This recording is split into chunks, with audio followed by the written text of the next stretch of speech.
NUP Media.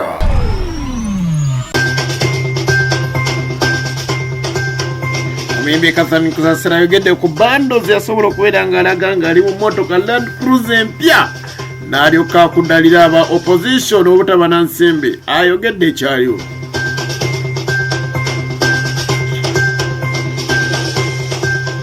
Pastor Bugingo ne Season Makula beesuubizza okufiira ku myaka 12 kyokka omu alina 49 omulala alina 37 kyokka baagala kufiira ku myaka gye gimu.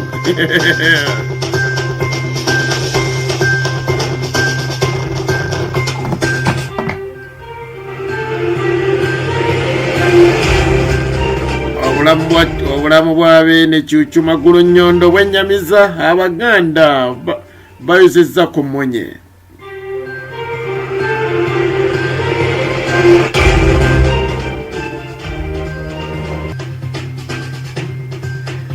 Ate Yesi Papa afunye balooya abapya oluvannyuma lw'okulemerera okusasula balooya abakadde oba apya n'abasasula simanyi. Abanyamuziku Alhaji Abdul Nyamishafi kulanga gamatego enali ali mituni bigwanga ebyenjawulo gano gemaloye gaffe amasu gabeera buli lunaku wemutusaako ebyo byonna ebyasobodde okubeera nga beera olunaku lw'eggulo towerabira nti Muhoozi Kanyerugaba General yasobodde okubeera nga ate yaweebwa icope. Tuba n'emitwe ku Facebook wamu ne ku TikTok ate amawulire mbujjuvu wana ku YouTube. Catherine Kusasira ono n'abangi gamanyi nga presidential advisor ku nsonga za Kampala kyadda kyasobodde okubeera nga atavaayo n'annyonnyola sente yasobola okubeera nga alaga mu bando ng'ali mu Land Cruiser n'akudalira opposition obutaba na nsimbi. Kino kiddiridde oluvannyuma lwa bannayuganda okuva ine bamugamba nti watulaga ensente mpitirivu ze wayina lwaki tokozesa ezo okubeera ng'osasula loan okusinga ennyumba yo gitwala. Kusasira agambye nti sente zino nazeewola ku balamu nsobola okuba nga zinyamba ku show yange gye nali ntegese oba concert.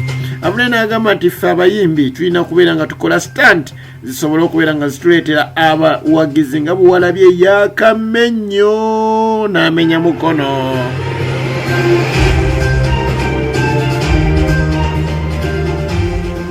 Abudde n'agamba ssaawa yonna nandyegatta ku Robert Kyagulanyi Sentamu.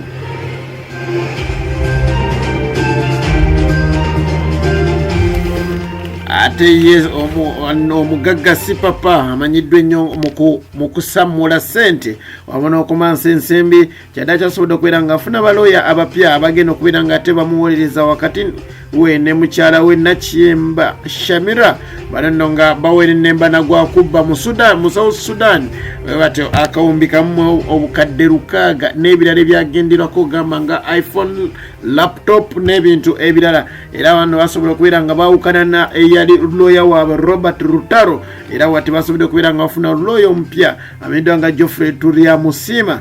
Simanyi oba Turiamusima ali anaasasulwa kuba ye Rutaro tasasuddwa ekirungi bonna bava wamu banaaba balumye mukama wana basazeewo okusinziira ku Geoffrey Turiamusima bwate asobodde okubeera nga ate bwato agamba nti yasobodde okubeera nga agamba court omulamuzi wa Makinde Chief Magistrate Court n'amusaba nti ekyamazima omukulu ono bamuleese emirundi 32 nga fayiro ye ejja naye nga teetawozesebwa ayagala kubeera nga okunoonyeza omulamuzi alagira kukome ate okuwulira omusango guno kusobola okubeera nga tekutandika.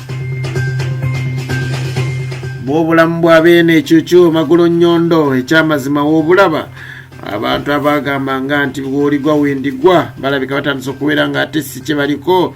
Eyavayo n'agamba nti ali kasukira embazi mbijiga yawe nti nenjimeketa beene obulamu bwe si bulungi. Bannayuganda bangi basobodde okubeera nga ate bwe batyo bavaayo ne booza ne ku mmunye nga balaba obulamu bw'abeene nga yenna ekyamazima w'omutunuulira si y'oli yali omusanyufu.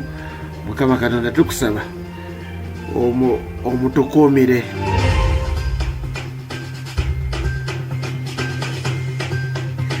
Pastor Bugingo ne Susan Makula era ddala omukoano gunyuma gutandika bwe gukula gumanyi okugubamu kyadda kibasobodde okubeera nga ate basaba Mukama Katonda abawangazi bafiire ku myaka buli omu 12 naye ate baagala bafe omulundi gumu tewabawalekawo munne naye ate baagala bafire ku myaka gye gimu katuwulira awali obuzibu